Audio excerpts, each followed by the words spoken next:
Salut, moi c'est Guillaume, je suis gay et j'ai été très longtemps sexuellement bloqué. Ce podcast, c'est comme un guide. Chaque épisode t'aide à sortir du non-dit, à entendre tes désirs et donne des conseils pratiques pour ta vie sexuelle ou amoureuse. J'essaie de vivre de ce podcast, alors si tu aimes mon contenu, fais un don. Tape bit.ly/comment devenir dans ton navigateur. Tu auras aussi mon Instagram pour voir ma petite tête et les infos pour venir à une rencontre entre auditeurs dans ta ville. À la toute fin de cet épisode, je t'en dis plus sur les coulisses du podcast et comment la communauté des auditeurs peut t'aider. Allez, place à ton épisode, bonne écoute.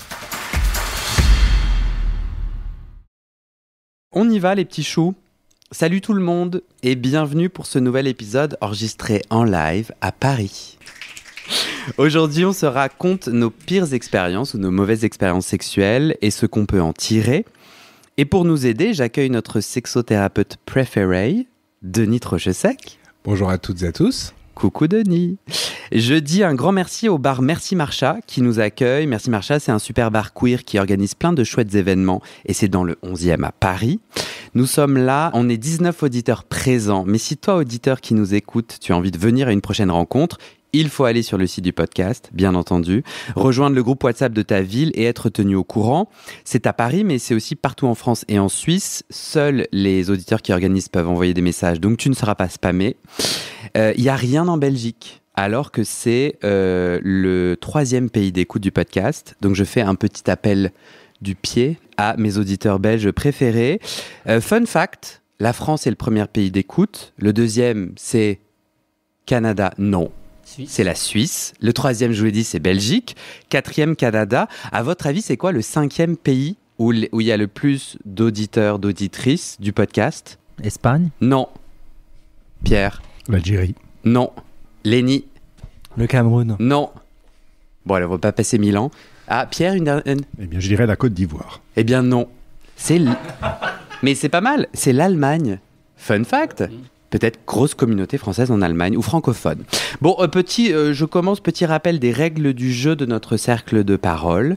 Bien entendu, qui veut lève la main pour partager son vécu, on n'est pas obligé. On peut aussi partager ses doutes ou une question. On évite le « on » qui généralise et on essaie de parler de soi. Bon, on va partager des anecdotes, mais on essaie de parler en jeu, J-E. On garde l'anonymat des personnes qui ont partagé nos anecdotes. Et si on peut, on oralise son soutien. Je vous l'ai déjà expliqué. Ces applaudissements, on fait un joli tss. Est-ce que vous m'en faites un là ? Super. Bon, et une petite note importante. Je vais vous demander de faire attention à vos réactions spontanées.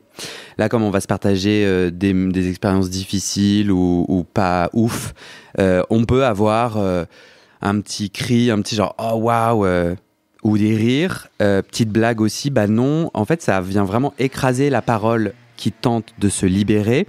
On peut se faire un petit tss pour soutenir, pour dire « moi aussi », pour dire « putain, rude, je suis avec toi ».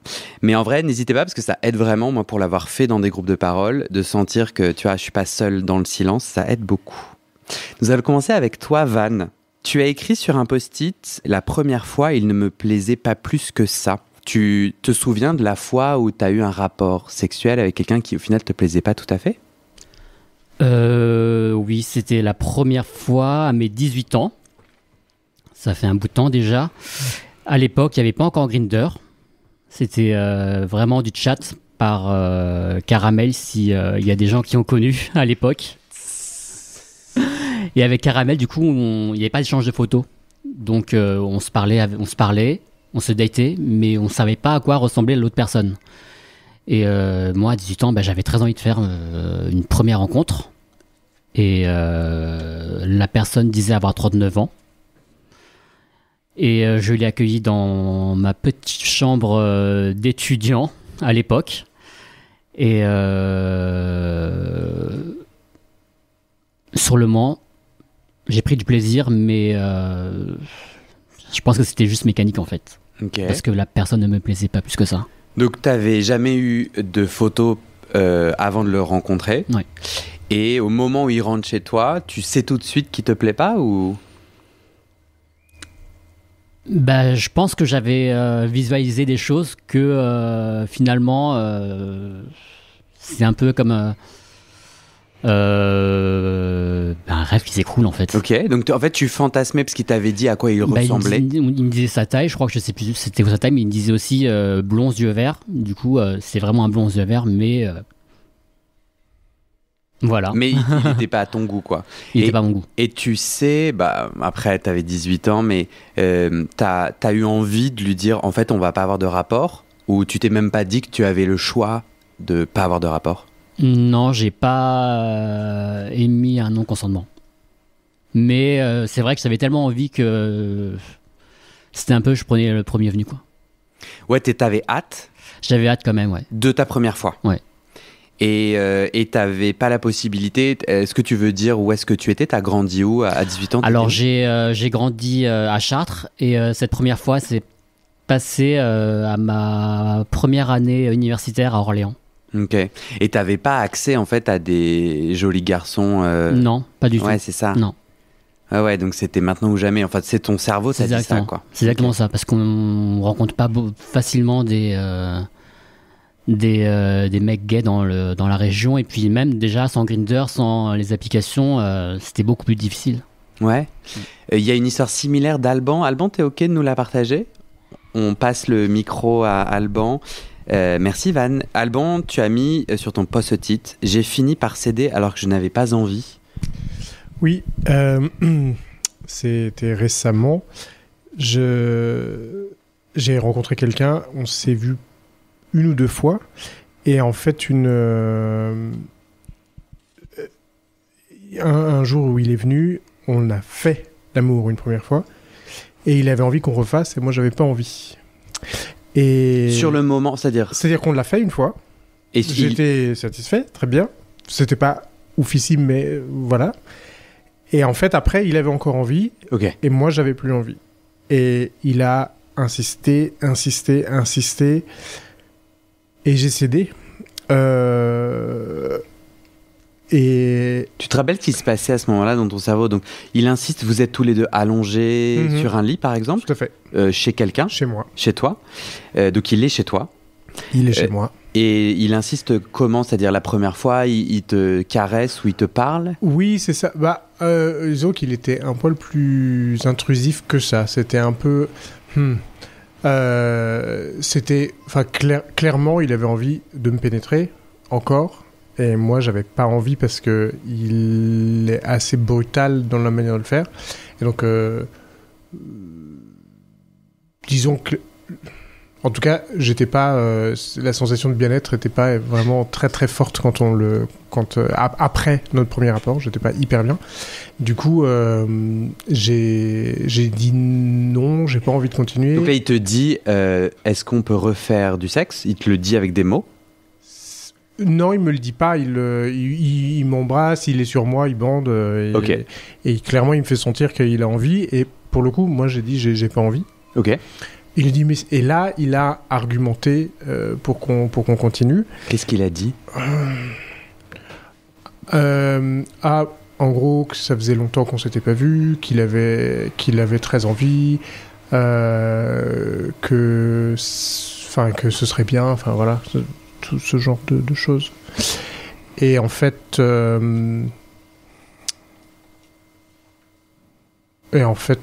un moment... Il y a un peu le truc de... Bon, ça m'a saoulé, on va faire que ça se termine. Ouais. Donc, allez. Et j'ai dit OK. Parce que... Je sais pas, j'ai l'impression que c'était la solution de facilité, un peu juste comme ça, on évite... OK. Enfin, sinon, j'aurais trouvé de ma part hyper brutal de dire, bon, allez, stop, tu t'habilles, tu t'en vas. Ouais. Voilà. Mais ce que je réalise que... Ce que lui a fait est tout aussi brutal pour moi, en fait. Mais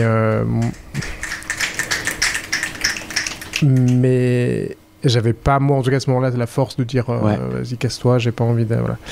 Voilà. Du coup, le résultat, c'est que je lui ai écrit après qu'on se soit... Après ça, je lui ai dit, mais tu sais qu'en fait, j'avais pas envie et tout.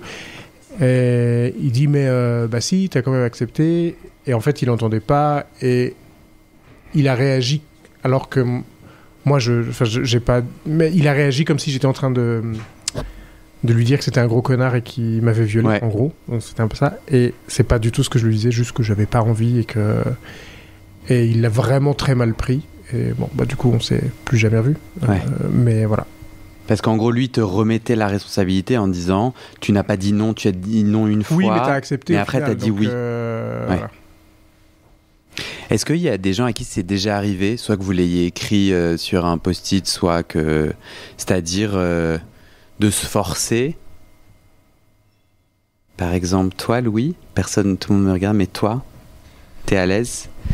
Louis, t'as marqué, je me suis forcé alors que je me sentais pas à l'aise dans l'environnement.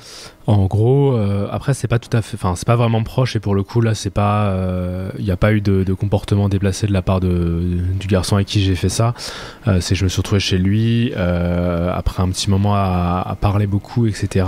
Et au final il me plaisait pas tant que ça et surtout j'étais chez lui, ça me mettait pas à l'aise parce que alors c'est un peu comment ça s'appelle, un peu superficiel, mais c'était très très très bordel, voire un peu sale, et j'y suis quand même allé, et puis un peu au milieu du truc, alors que je réalisais que c'était pas prêt de finir et qu'en fait moi je prenais pas tellement de plaisir et que en fait je me retrouvais à me fixer sur l'environnement autour et que je me sentais pas bien, quoi.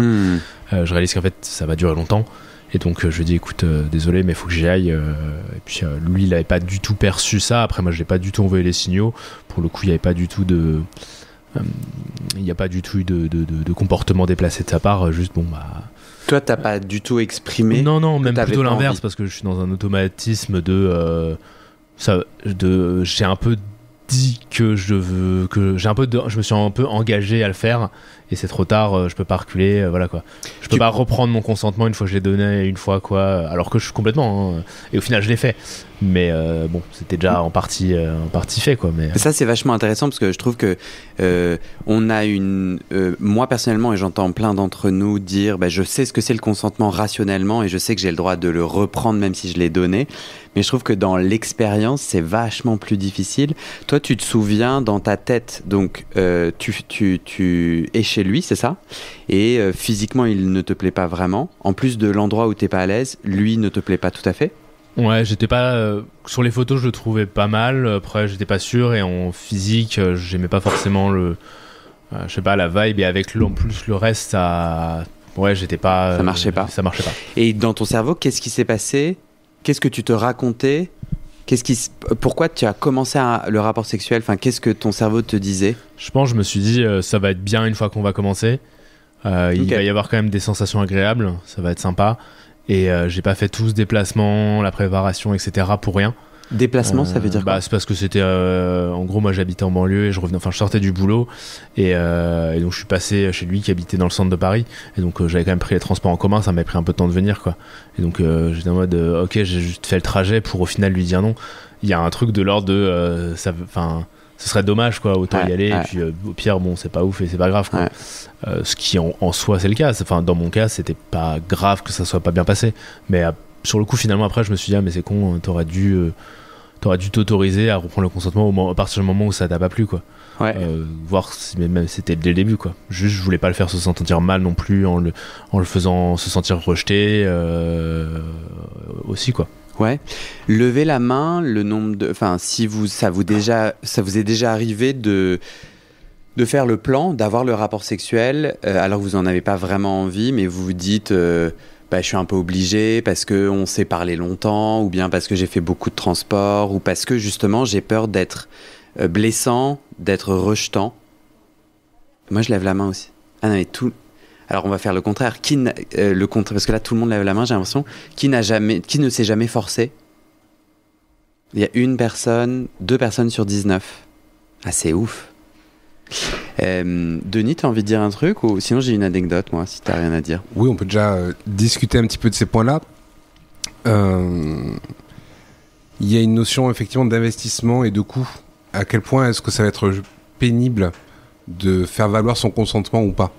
Est-ce que c'est plus facile de faire l'acte et d'attendre que ça se termine, ou au contraire d'investir sur de l'énergie pour dire non, pour dire stop, etc. Je trouve que c'est important de dire lorsqu'on n'est pas dedans, même lorsque la porte s'ouvre. lorsqu'on fait un plan cul ou lorsqu'on doit faire une rencontre. On voit la personne lorsque la porte s'ouvre. Bon, est-ce qu'elle plaît ou est-ce qu'elle plaît pas ? Le truc, c'est grosso modo, il y a eu un investissement d'un des deux pour venir, il y a du déplacement, il peut y avoir de la préparation, mais on se dit souvent, je vais pas le rejeter, ou il y a eu un effort qui a été fait, je vais pas le blesser, mais en réalité, il faut penser un peu différemment parce que 3/4 du temps, lorsqu'un plan cul se passe pas bien, ou lorsqu'il n'est pas vraiment consenti, ou lorsqu'on n'est pas vraiment dedans, l'autre va le ressentir d'une façon ou d'une autre. Soit il va le ressentir directement, soit on fait un peu la comédie et puis après on coupe les ponts, soit comme tu l'as partagé avant, tu vas le dire après, mais ça peut partir en drama. Et au final, c'est peut-être encore plus blessant de se dire qu'on a fait un acte jusqu'au bout, que l'autre a été déçu. Enfin, c'est encore plus violent de dire je l'ai déçu par l'acte plutôt que ça collait pas dès le départ. Non. C'est parce qu'un acte sexuel, ça reste. Il y a vachement d'injonctions autour d'un acte sexuel. La performance, l'endurance, le plaisir, le partage. Alors que finalement, si on considère qu'à l'ouverture de la porte, on le sent pas trop, mais là, le seul investissement qu'il y a eu, c'est du temps de trajet, c'est la préparation. Bon, c'est du temps. Et il y a un peu d'ego blessé. Mais l'ego, il va être moins blessé en se disant je lui correspondais pas physiquement, il y a un truc qui passait pas, plutôt que de se dire pour moi, j'avais l'impression d'avoir assuré. Ce que j'ai fait, j'étais performant. Et pourtant, ça n'a pas plu, ça n'a pas marché. Donc, ça veut dire que je suis un mauvais coup. Moi, dites-moi ce que vous en pensez. Moi, ça m'est arrivé il n'y a pas longtemps, je dirais 2 mois, où j'ai... du coup, moi, ce que je fais, c'est que je propose sur Grindr, il y a une possibilité de faire une visio de moins d'1 minute. Et moi, je demande ça aux gens. Je reçois beaucoup de commentaires à ce propos, mais moi j'adore cette stratégie parce que les gens qui me disent non, je suis là, t'as pas 1 minute. Et je trouve qu'on voit dans la visio une énergie, un truc, et on voit si ça peut matcher et tout. Donc on avait fait ça avec ce mec, il arrive chez moi et je sens direct que ça va pas le faire.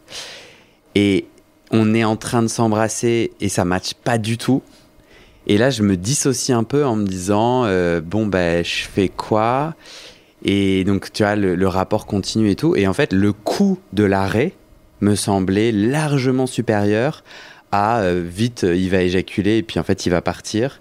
Ouais, il y avait un truc, je m'en fous. En fait, si je suis un mauvais coup ou quoi, je me dis, j'arrivais pas. En fait, j'avais une voix qui me disait, en plus, j'étais là, putain, tu fais un podcast là-dessus, il se passe un truc que tu sais, mais vas-y, arrête. Enfin, c'était trop bizarre. Il y avait deux personnes en moi. Et en fait, je me sentais pas. Je trouve qu'il y a un autre truc, je me sentais pas physiquement menacé, parce que je trouve qu'il y a aussi des gens, s'ils sont chez toi et qui se mettent en colère, tu peux, tu vois, selon les tempéraments, être inquiet de. Je sentais pas que la personne pouvait m'agresser, mais je ne suis pas parvenu. Au final, j'ai réussi à tourner la tête pour qu'elle arrête de m'embrasser, et je suis pas parvenu à arrêter le truc. Et j'avais cette voix en moi qui me disait, non. C'était très bizarre. Quelqu'un a vécu cette dissociation pendant le rapport sexuel ou levez la main ? Beaucoup de gens, ah ouais. Alors moi, ce que je trouve aussi important, c'est que là, on a déjà eu 3 partages d'auditeurs plus le tien. Pour moi, ils n'ont pas la même couleur. C'est-à-dire que c'est vrai. Louis et Van. On était sur est-ce que j'y vais pas, il me plaît pas spécialement, mais bon, la question s'est posée là. Le partage Alban est différent. Oui, c'est vrai. Le partage Alban, là on est vraiment sur le consentement pur et de la violence potentielle. C'est-à-dire que la violence est à mesurer, ça dépend de l'impact de chacun, etc. Mais je pense que là, par rapport à ce qu'on est en train de dire, ce sont 3 configurations qui sont pas tout à fait les mêmes. Et c'est pas du tout la même chose. C'est pas du tout la même chose. Et surtout lorsqu'on est sur cette petite dissociation, je suis pas super dedans, est-ce que j'y vais pas. Moi j'avais très posé la question. Si finalement le mec que j'ai en face de moi, je lui plais pas spécialement ou s'il a pas vraiment envie, est-ce que moi j'ai envie de faire le rapport sexuel dans ces conditions-là ? Non, moi j'ai envie de faire un rapport lorsqu'il y a un truc qui se passe et lorsqu'on est tous les deux dedans, quoi. J'ai pas, à moins que ce soit un mec un peu Kleenex, mais est-ce que c'est le type de rapport qu'on veut avoir ou pas ? Est-ce que si je plais pas à l'autre, j'ai envie de faire un plan cul qui finalement Complètement. Rationnellement, je suis avec Ouais. toi. Moi, je pense que j'avais peur de le rendre triste. C'est marrant, hein. Alors que je suis pas. Mais je me souviens me dire la violence. Même pour moi, je trouve que c'est tellement violent. Tu vois, de dire à la personne qui est là devant toi, en fait, finalement, on va pas avoir un rapport sexuel, je le sens pas. Je trouve qu'en termes d'estime de soi, et je cherche pas du tout à faire le bonheur des autres, mais je trouve que j'ai pas envie de mettre en place ce niveau de violence. C'est un effort. C'est un effort à C'est faire. un Après, effort, la ouais. violence va dépendre aussi de la forme qui va être employée. C'est-à-dire que je pense que dans une vie, on a tous été le mauvais coup d'un autre. Le C'est sexe, même pas mauvais coup, c'est absence Ouais, de mais- fit, tu vois, genre. Non, mais le sexe ou le plaisir ou l'attirance, tout est une question de subjectivité. Oui. Et est-ce qu'on se plaît, est-ce qu'on se plaît pas, ça remet pas en question forcément qui on est, ça remet en question l'interaction des deux. Oui. T'aimes les spaghettis, j'aime les brocolis, tu m'emmènes au restaurant, si tu m'emmènes dans une pizzeria par exemple, je vais pas être hyper content. Pourtant Oui. je t'aime bien et ça change rien sur qui tu es. Oui. Mais là c'est un peu la même chose, c'est est-ce que en termes de goût, est-ce qu'en termes d'attirance, est-ce qu'en termes d'attraction et en termes de pratique on se retrouve ou pas? On ne peut pas plaire à tout le monde et on ne doit pas plaire à tout le monde et tout le monde ne nous plaira pas. Je pense que ce qui peut m'aider, moi, dites-moi ce que vous en pensez, les auditeurs. Moi, je crois que j'aurais besoin d'avoir une petite phrase en moi que j'ai préparée. Parce que tu vois, là, quand je t'écoutais, je me disais, si je me tourne vers lui et que je lui dis, je suis désolé, mais je le sens pas et je veux pas te rendre triste. Enfin, je pense que moi, je dis pas que c'est parfait, mais pour moi, Guillaume, le fait de dire que j'ai envie de prendre soin du moment, de lui dire comment tu te sens et tout, je me sens aligné. Et sur le moment, tandis que on passe le micro à Jeff, sur le moment, tandis qu'il essayait de me pénétrer d'une façon quand même très pas bien, pas agréable pour moi, j'avais pas cette phrase. C'est bizarre, mais j'arrivais pas à la créer. J'arrivais pas à négocier en me disant attends, comment je lui dis. Je pense que de se préparer à dire comment je dirais à quelqu'un, moi ça m'aiderait. Jeff. Alors, moi, je fais des plans avec des mecs comme je pense tout le monde ici. Et ce que j'ai mis en place, on m'a déjà remercié de l'avoir fait. Donc, c'est pour ça que je le partage. C'est qu'avant d'arriver chez la personne, j'envoie un petit message en disant sache que si t'as envie ou plus envie, on peut se le dire. Et c'est pas grave. De mon côté, je désacralise le non. Parce qu'en fait, on nous apprend dès petit à dire oui à tout. Quand un adulte vient nous faire un bisou, va lui faire un bisou. Enfin, on sait pas dire non. La société nous apprend pas facilement à dire non. Donc, on sait très peu le dire. Et si quelqu'un nous permet pas de le dire, on n'est pas capable de le faire. Donc forcément, moi de mon côté, vu que j'arrive chez quelqu'un et je sais pas ce que la personne elle va recevoir de moi quand je vais débarquer en ouvrant la porte, quand elle va ouvrir la porte, du coup je propose toujours ça et je le redis 3 fois. J'essaie de le replacer 3 fois dans le moment qu'on est en train de vivre. Du coup c'est très peu des trucs directs qui me permettent même moi me valider dans ce que je vais ressentir et ce que je vais recevoir de la personne. Mais en tout cas on m'a déjà dit à plusieurs reprises que c'était cool d'avoir demandé. Et même quand ça s'est pas fait après, avec la personne, on a continué à discuter, ou on s'est juste installé, on a bu un verre. Il y avait ce truc de peut-être que la personne, elle voulait juste discuter avec quelqu'un, en vrai, en physique, parce qu'elle se sentait un peu seule. Peut-être que le sexe, c'était un point d'entrée pour rencontrer quelqu'un, parce qu'on a les applications qui facilitent ça, mais très souvent, je me retrouve chez des gens à discuter. Et ça va aussi. C'est cool. Et on a une espèce de... j'avais ce côté très sexuel au départ et je me suis rendu compte plus tard que c'était juste j'avais envie de rencontrer des gens, discuter et pas forcément coucher avec. Voilà. Je connais des chouettes apéros auditeurs qui peuvent te...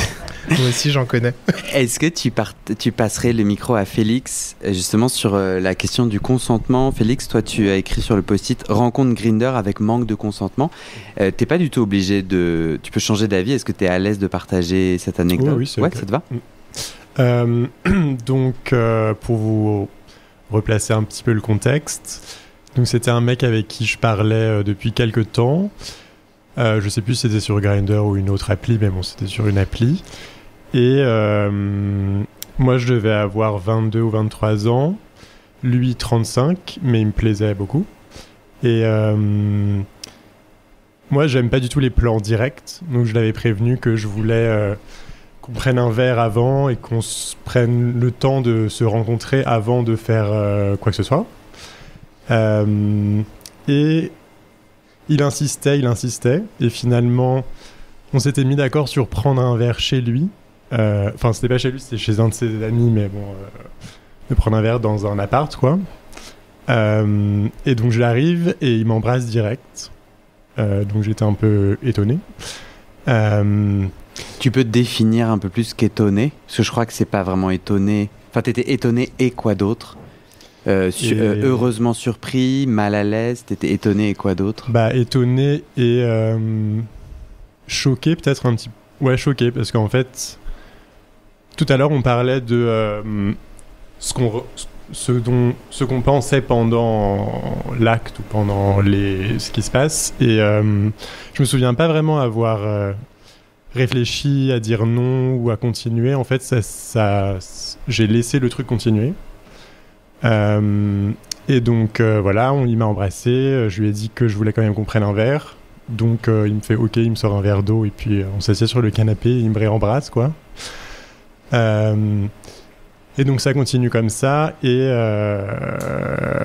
finalement on va dans la chambre et en fait je me rends compte que j'ai essayé de dire non mais que j'ai jamais réussi à arrêter le truc, mais c'était non plus sans violence physique, c'était sans respect de mon nom en gros. Et voilà, après j'ai attendu qu'il finisse son truc, et aussi je me souviens que quand il m'embrassait, c'est un petit peu bizarre de dire ça, mais j'avais l'impression qu'il me bavait beaucoup dans la bouche. Et donc après qu'il ait fini son truc, je sors de chez lui et j'arrivais pas à avaler ma salive pendant genre 1 heure dans la rue.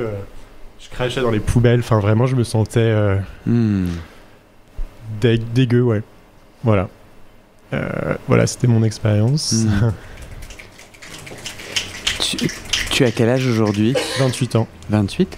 Et tu avais 22 ans à l'époque? Oui, je sais plus, mais j'étais... À la louche. Mais c'était le début de ta sexualité? Non, pas du tout. C'était une expérience parmi d'autres. Ouais. T'as vu ton rapport à l'intime évoluer ou est-ce que tu as l'impression d'avoir payé un prix pour... Comment ça? Est-ce que ça a eu un impact pour toi, cette... L'impact que ça a eu, c'est que je me suis dit que vraiment je n'aime pas les plans en direct et que c'est clair pour moi que c'est pas ce que j'aime et que je laisserai plus ça arriver. Sinon, non, je pense que j'ai mis du temps à me rendre compte que c'était que ça a pu m'impacter psychologiquement.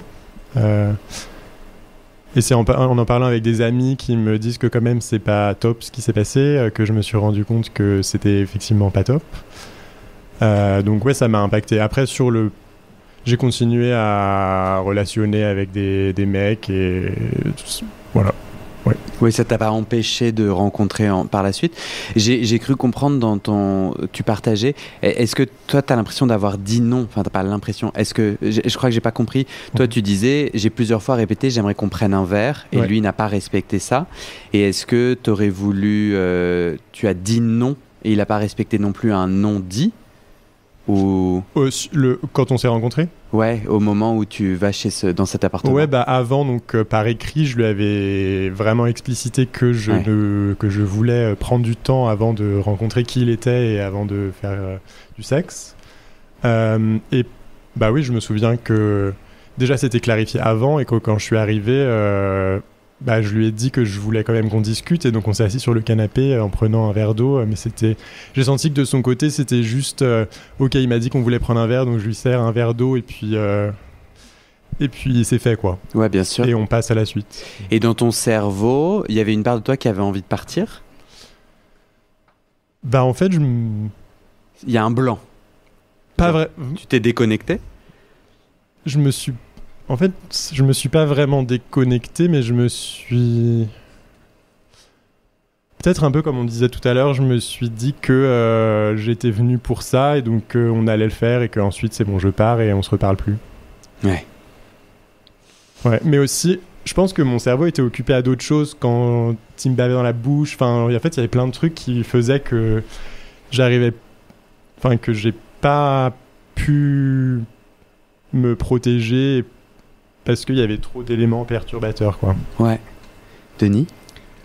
Il y a une phrase qui vient pas de me choquer, mais de surprendre. Je suis venu pour ça, donc il faut que j'y aille. C'est exactement un peu les mêmes injonctions que lorsqu'on entend que lorsqu'une fille se fait violer, c'est normal, c'est sa faute, elle avait mis une mini-jupe. C'est, tu peux vouloir y aller parce qu'il y a un intérêt, il y a une attraction, mais c'est pas parce que tu y es que tu es obligé. Enfin, il n'y a pas une obligation derrière. Et là, tu vois, cette petite phrase, quand tu l'as dit, pour moi, ça a résonné comme cette injonction. Ah ben, c'est arrivé, c'est ta faute, y a été. Enfin, je trouve qu'elle est très dure, cette phrase. Et d'autant plus qu'on sait très bien que sur les applications, on sait jamais vraiment à quel moment nos propos sont pris au sérieux ou pas. Tu vois, tu as dit, j'avais bien précisé que je voulais prendre un verre. Là, bon, on est sur une personnalité qui potentiellement s'en foutait complètement, était dans une forme de prédation sexuelle, et puis il aurait pu avoir du oui à tout tant qu'il y avait l'objectif. Moi, je trouve ça assez intéressant de visibiliser les couches qui sont sur mon incapacité à dire non. Je sais pas, je vis en milieu rural. Il y a 3 profils Grindr à 50 km. Je me vois tout à fait un rapport sexuel un peu naze. Mais en fait, c'est un peu la seule chose auquel j'ai accès. Moi, je me vois tout à fait me dire, bon, vas-y, regarde le plafond. Après, je fais la différence entre je me fais violenter et ça me va pas du tout. Et je trouve que du coup, de faire le point avec soi, de voir un peu ou par exemple, tu vois, un mec me plaît de ouf, ou bien je me sens seul et isolé en ce moment. Et donc, entre être tout seul à déprimer chez moi et faire un plan où en fait j'avais dit non, mais c'est oui.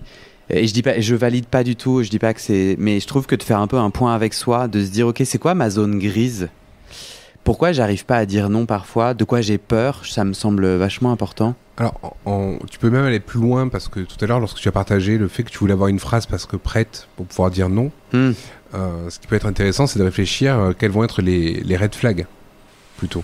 À quel moment est-ce que j'estime qu'il faut que je dise non? C'est à quel moment je me dis bon, on va voir, mais jusqu'à quel niveau finalement? Est-ce que si je ressens une répulsion, je arrive à dire non? Est-ce que si juste je sens que je suis pas dedans et que je pense à ma liste de courses, je dis non? C'est peut-être aussi à envisager quelle est la limite. Enfin, quelles sont les limites que tu peux fixer toi jusqu'au moment de dire non finalement. Et moi, ça me donne envie de discuter un instant de la responsabilité en face de nous en tant que protecteurs du non de l'autre. Et je sais pas si vous avez envie de partager, si ça va vous donner des idées, mais moi j'ai eu récemment un rapport sexuel. C'est vraiment très intime et vulnérable, mais en vrai, j'ai foi qu'à la fin des épisodes, il y a moins de gens qui écoutent. Je me raconte cette histoire pour me détendre. En fait, donc j'étais avec un mec très chouette, très mignon. On se rencontre sur Grindr et on a tous les deux envie. Alors j'essaie d'être très spécifique parce que c'est certainement que j'amène mon biais. On se rencontre, on s'embrasse et on avait tous les deux envie d'un rapport sexuel plus ou moins direct, quoi. C'était ce qu'on s'est dit en tout cas sur Grindr.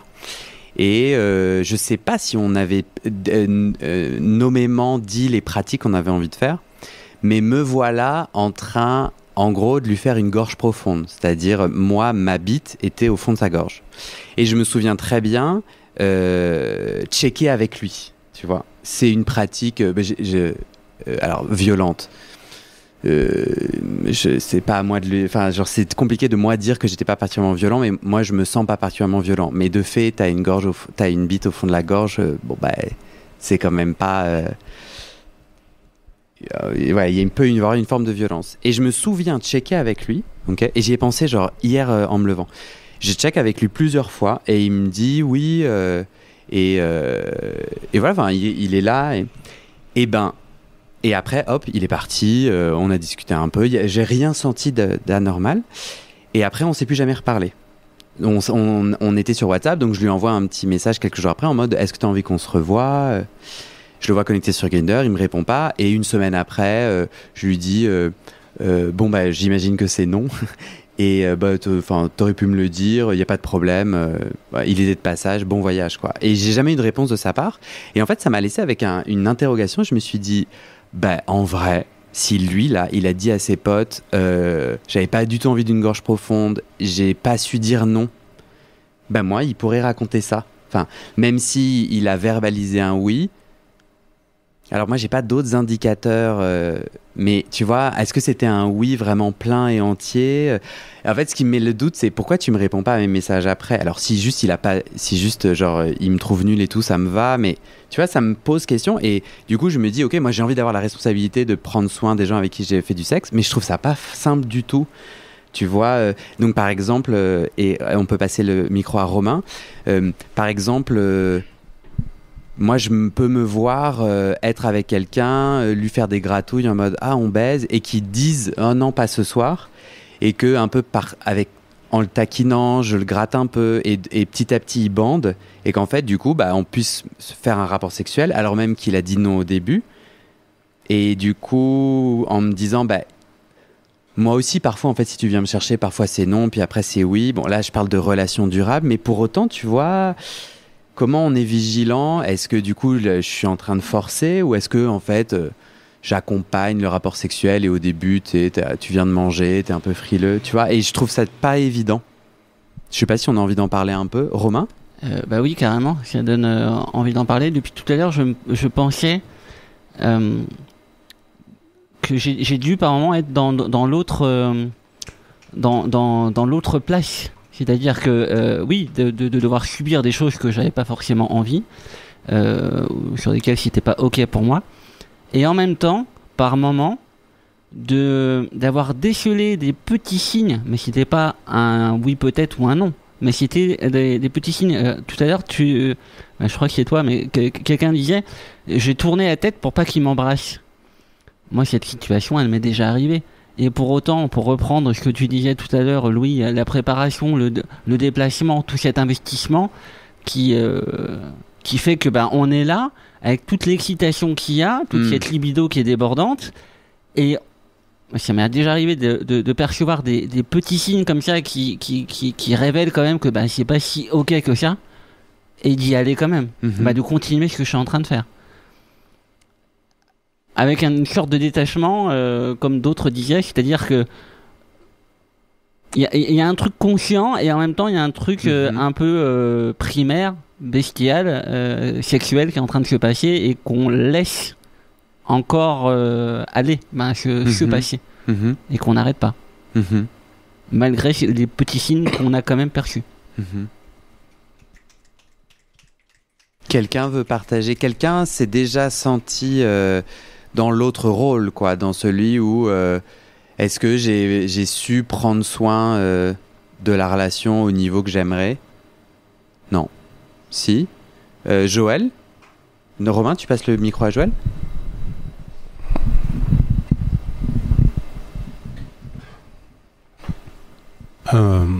Alors moi ça m'est arrivé plusieurs fois, des deux positions, mais là en l'occurrence par exemple... je sais qu'une fois, il y a un type qui était venu chez moi. Et donc, on commence et je le sentais un peu raide. Je veux dire, pas bien, quoi. Et je lui dis, ça va? Il me dit, oui, oui. Et en fait, à chaque fois que je lui demandais si ça allait, et que j'avais l'impression que ça allait pas, il me disait que ça allait. Ouais. Sauf que, moi, en fait, j'ai pas envie excusez-moi de le dire, mais de baiser avec un cadavre, enfin, avec, voilà. Et donc, c'est moi qui me suis arrêté en disant, je suis désolé, mais pourtant, il était venu chez moi en transport et tout. J'ai dit, mais ça va pas le faire et tout. J'ai dit, j'ai l'impression que t'es pas dedans. Ok. J'ai dit, moi, ça me fait bizarre, ça me bloque. Il me dit, non, mais c'est bon. J'ai dit, non, mais écoute, je t'apprends pas à la vie, mais si... Enfin, je trouve c'est bizarre, quoi, de dire oui et tout machin, alors que presque j'ai l'impression que je vais être violé, quoi. Donc du coup, c'est moi en fait qui ai arrêté et qui lui ai demandé de partir, mais tranquillement, quoi. Donc, mais bon, après, comme il disait Romain, ça m'est arrivé aussi d'être dans l'autre position et de quelque part, si je m'interrogeais vraiment. J'y serais pas allé, j'y suis allé quand même, quoi. Donc c'est voilà. C'est pour ça d'ailleurs que je dis moi je juge pas les gens et tout, mais quand pas de drogue tout court, mais pour des gens qui prennent des drogues, de jamais prendre de drogue avec quelqu'un que c'est la première fois qu'on se voit et tout, parce que ça alterne le consentement et tout ça, et donc enfin bon bref, voilà. Ouais. En tout cas oui, ça m'est arrivé d'être dans la position d'arrêter, et plusieurs fois, et c'est pour ça que j'ai entre guillemets une réputation de gentil, parce que souvent les types sont étonnés. En fait, je le demande régulièrement, quoi. C'est-à-dire que même quand ça a l'air d'aller, je demande quand même, ça va et tout. Ouais. Et la première chose que je fais quand j'arrive, je dis si à aucun moment, pour aucune raison que ce soit, ça va pas ou t'as pas, tu vas arrêter, tu dis juste qu'on arrête, bien t'as sûr. pas à te justifier. Bien sûr. Et ça, je le dis systématiquement, en fait. Mais Bien vraiment sûr. systématiquement. Et puis, je demande un petit peu à chaque fois au cours du rapport. Bien sûr. Et ça casse pas l'énergie de faire le truc ou quoi, comme j'entends souvent, quoi. Donc, Bien voilà. sûr. Tu peux passer le micro à Louis. Alors moi, j'ai pas moi, je sais que dans le rapport sexuel, je peux ne pas m'arrêter. Enfin, je peux ne pas avoir la présence d'esprit mentalement. Enfin, je suis moins dans le mental et dans le cérébral. Et je crois que dans l'histoire que je racontais tout à l'heure, là, ma gorge profonde, ce qui m'a mis la puce à l'oreille après, c'est que il avait genre 23 ans, 24 ans. Et donc, je me suis dit peut-être qu'il est au début de son chemin de sexualité, et donc je trouve que j'ai une responsabilité, peut-être c'est une bêtise, mais moi perso j'ai une responsabilité plus élevée avec des gens plus jeunes que moi, parce que je me dis je sais pas, genre à 23, 24 peut-être t'es au début, et du coup t'as moins la capacité de dire les trucs, de dire non, de dire stop, je sais pas. Louis? Moi, c'est un peu différent. En gros, c'est quand j'étais ma dernière longue relation, et je me suis retrouvé pas mal de fois à être plus en demande que mon partenaire, et donc à mettre une certaine pression pour avoir des rapports. Alors en écoutant autant que faire se peut le consentement, mais toujours, mais quand même parfois avec une forme de on parlait de gratouiller pour De jeu, voilà, ouais. de jeu, mais qui en fait n'en est pas un. Et avec le recul, je sais que ça me mettait la pression, que généralement ça avait l'effet inverse. Et aujourd'hui, c'est quelque chose que je veux surtout pas reproduire, mais je sais que à l'époque, je me disais aussi, c'est un truc qui en couple, il faut qu'on fasse l'amour plus, machin, etc. Tout ça. Et puis je me disais un peu, il bande, donc c'est ok, enfin voilà, des choses comme ça. Après, je pense pas qu'il y ait eu de situation où il a vécu comme des abus, parce que c'est quelqu'un qui était aussi capable de dire non, et quand il disait non. Mais il y a eu des fois où je pense que j'ai un peu forcé l'excitation, là où en fait c'était pas ma place, c'était pas, il y a pas à le faire, quoi. Aujourd'hui, j'espère ne pas le refaire, parce que c'est pas agréable, et parce que je l'ai aussi vécu dans l'autre sens, quoi. Et je trouve que tu amènes et tu peux passer le micro à Alban, et après, je sais pas si Denis, après on va fermer notre premier épisode. Je trouve que j'entends dans ce qu'on partage aussi une sorte de gradation, une différence entre, on a des rapports sexuels qui sont pas forcément super épanouissants, un peu, c'était pas ouf, un peu, parce que il y a des choses qui se passent pas exactement comme on veut, il y a un peu d'inconfort ou beaucoup d'inconfort, mais ça reste ok, versus il y a un abus. Où en fait on a exprimé non-stop, on a dit, et en fait ça n'est pas respecté, et j'ai l'impression qu'il y a des zones grises dans notre rapport au consentement là-dedans, quoi.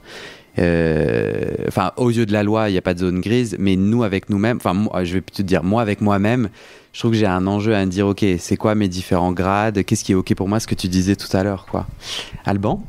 Oui, en fait moi je voulais rebondir par rapport à ce que disait Louis. Moi j'ai été dans l'autre sens, du coup, en couple justement avec quelqu'un qui avait une libido plus forte que moi, et en fait j'ai mis en place des espèces de systèmes pour prévenir cette libido plus forte, où je me disais, bon, alors il va rentrer demain, j'ai pas envie d'avoir une sale journée, donc du coup là maintenant je vais lui dire que allez, on fait l'amour maintenant, je lui fais une pipe maintenant, comme ça on est tranquille pour le reste de la soirée.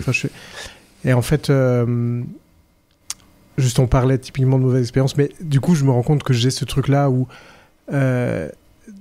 le respect de moi-même par rapport à tout ça, en fait c'est un gros sujet, de dire en fait, moi j'ai pas envie, et même si mon partenaire que j'aimais, il a envie, non, Et même si il va faire la gueule, parce que c'était un peu ça le truc du coup, tant pis. Ouais. Et puis ça lui passera avant que ça me reprenne. mais en fait, c'est très difficile, alors que ce soit dans une relation, un plan Grindr, ou dans une relation, en fait, dire non, c'est vraiment compliqué. Ouais. Voilà. Merci. Denis. Ce qui est important dans les témoignages là, c'est aussi de mesurer l'impact que ça a eu. On parlait tout à l'heure d'investissement. Est-ce que ça va me coûter de dire non, de dire oui ? Est-ce que ce que j'en garde, c'est juste c'était naze et puis ciao ? Est-ce qu'au contraire, c'est plus violent ? Est-ce que c'est plus traumatique ? Donc dans toutes ces expériences-là, il faut aussi réussir à mesurer l'impact que ça va avoir sur soi. Et pour diminuer tout ça, penser à des stratégies en amont. Alors tu vois, on en a évoqué plusieurs. Lorsque Jeff désacralise le non, c'est bien de désacraliser pour l'autre, mais c'est bien de désacraliser pour soi. C'est-à-dire désacraliser, c'est-à-dire j'ai le droit de dire non. Oui. Et d'ailleurs le prévenir. On se le dit. Ouais, puis, avant de se rencontrer. Ouais, voilà. C'est une bonne idée. Prévoir aussi les signaux donc, qui disent là c'est bon, c'est non. Et puis penser des fois une gradation, parce que tout à l'heure on a beaucoup parlé aussi de communication non verbale. J'ai tourné la tête pour pas l'embrasser, ou j'ai essayé de faire comprendre que il faut comprendre que il y a toujours une différence entre le message qu'on va émettre et le message qui va être perçu en face. Donc peut-être penser une gradation, c'est-à-dire au début je vais lui faire comprendre que peut-être ça me va pas. Je prends un exemple, admettons, je sais pas moi, allez, il me touche les tétons et j'aime pas qu'on me touche les tétons. Peut-être que d'abord je vais lui enlever la main pour lui faire comprendre que c'est pas mon truc. Et puis s'il comprend pas et qu'il recommence, là je vais peut-être lui dire non, ça me va pas. Et se dire si on recommence une troisième fois, c'est que là il y va quoi. Enfin, il est forceur. C'est-à-dire que je lui ai fait comprendre à 2 reprises, dont un explicitement que ça va pas. Il comprend pas la limite. Il vaut mieux qu'on s'arrête là maintenant de suite pour tout en fait. C'est-à-dire que s'il comprend pas une petite limite, comment est-ce qu'il va pouvoir comprendre une grosse limite aussi après ? Donc il y a plein de stratégies comme ça à anticiper et de se dire si je lui dis au début que je veux boire un verre, qu'on le fait pas de suite, je lui dis une deuxième fois, il me sert un pauvre verre d'eau. Je prends ton exemple. À quel moment est-ce que je dis stop en fait là ? Il fait comme s'il comprenait pas le message alors qu'il est quand même clair. Il vaut mieux accepter des fois de perdre ou de sacrifier un moment qui pourrait être chouette plutôt que de devoir subir un moment qui ne le sera pas finalement. Et au final, je trouve qu'on parle beaucoup d'estime de soi. En fait, au fond, c'est comment je prends soin de moi et quelle valeur je me donne. Oui. Parce que là, on dit j'ai peur de lui faire mal. Bah oui, mais en fait, sauf que si on dit rien, c'est à soi qu'on fait mal. Bien sûr. Donc, il vaut mieux d'abord penser à soi avant de passer au partenaire, qu'il soit amoureux ou pas. C'est-à-dire que un inconnu, là, il faut que ce soit la priorité. On pense à soi. L'inconnu, c'est un inconnu, il redeviendra inconnu dans 5 minutes. Il n'y a pas d'engagement. Les partenaires amoureux, pour être bien dans un couple, il faut se sentir bien soi-même. Donc, il faut que, quelle que soit la configuration, on pense à soi avant de penser à l'autre. Il vaut mieux savoir dire non pour soi plutôt que de dire oui pour l'autre. Une astuce aussi, je trouve, du milieu BDSM que je trouve super inspirante, le mot clé. Le mot clé, ouais, comment ça s'appelle le mot de passe. Le safe word, ouais. Où en gros, je trouve que juste de dire d'ailleurs, si pendant tu veux qu'on arrête, tu dis Madeleine. Même si la personne est là, de quoi tu parles, et là tu dis j'adore les gâteaux, non, mais je trouve que en fait de le dire, je l'ai jamais fait, mais moi ma gorge profonde là, mon idée, je pense que je ferais ça, c'est que du coup en fait tu rappelles à l'autre Jeff, pourquoi tu rigoles là? T'as donné le micro à Jeff. C'est génial parce que tu dis à ma gorge profonde, je l'aurais, mais s'il a ta bite dans la bouche, comment il fait sur ses poils? Alors, je suis pas moi très versé dans le BDSM, mais en effet, t'as la double tape.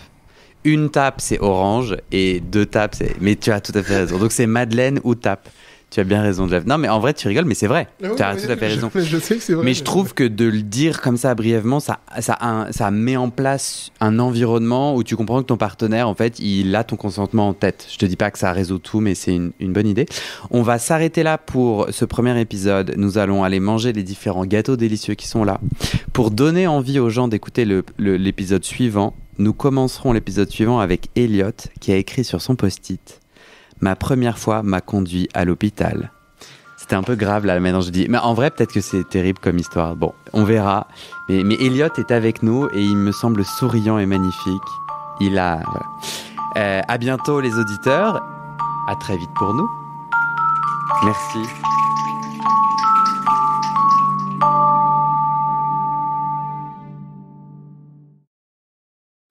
Et c'est la fin de cet épisode. Et maintenant, je te donne les dernières infos sur les coulisses du podcast et comment la communauté des auditeurs peut t'aider. Mais d'abord, on doit parler sous. Ce podcast, c'est mon boulot à temps plus que plein et j'ai pris 2 décisions. Première décision, je ne veux pas rendre le podcast payant. Je veux qu'il reste accessible. Deuxième décision, je ne veux pas non plus de sponsors commerciaux. Vous vendre du lubrifiant ou des godes que j'utilise pas, non merci. Je limite mes sponsors à des assos ou aux services publics dont je porte déjà les messages de santé, mais bon, ça réduit beaucoup mes possibilités financières. Donc je dépends de vous, mes petits auditeuristes. Depuis 1 an, je cherche 400 auditeurs, auditrices qui peuvent me donner 5 € par mois pour que ça me fasse un gros SMIC, une sécurité financière minimum. Le pari est risqué, demander des sous pour un podcast gratuit dans une culture francophone qui n'a, il faut le dire, pas l'habitude de soutenir ses créateuristes de contenu, c'est pas facile. On est 180 sur les 400. Je galère à faire décoller tout ça, alors si tu aimes mon contenu et que peut-être même ça t'aide, rejoins les 400 maintenant. Direction le site du podcast, tu vas pouvoir donner via ma plateforme de dons ou en direct avec mon RIB par mois ou en une fois pour un soutien annuel. D'ailleurs sur 1 an, ça fait 60 €, en gros le prix d'une séance de psy d'1 heure. Tu n'as pas de sous, t'inquiète, je comprends, alors clique tout de suite sur s'abonner dans ta plateforme d'écoute, active les notifications pour recevoir le titre de l'épisode dès sa publication et mets 5 étoiles et un commentaire sur la page du podcast sur Spotify et Apple Podcast. Ces petites actions, ça pousse l'algorithme à proposer le podcast à plus de gens et ça m'aide à trouver des témoignages et des donatrices.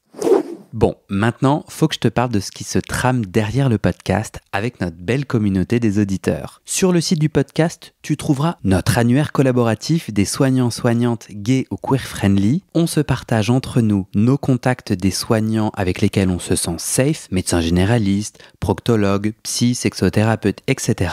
partout dans le monde. Tu trouveras aussi mes réseaux sociaux et ma communauté WhatsApp.